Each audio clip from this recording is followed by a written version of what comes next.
So siya ang hinintay nyo? Hindi, nakita mo ako, girl. Di ba, 3 pa lang, okay na. Hindi, so late ka nga. So attitude siya ganun. Dito lang. Eh, ba't dito attitude ka sa akin?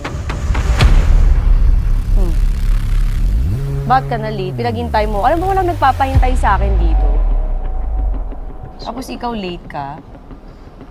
Sorry. Kasi ito lang handa mo sa akin, crab lang. Sabi nila may madaming kanin. food, di ba? Naku, ano bang vlog to? Kakaloka, ano puchi-puchi, ano ba to? Pau. Sorry. Akala lang talaga namin mukbang. Kaya nga, ba't ganito lang? Tapos late pa siya. Ayokong tungo na ito palabas, ha? Nairita ako. Opo. Pwede mo promote yung rewind, wag na lang. Ha? Opo. O ba't naiiyak ka? Hindi ako.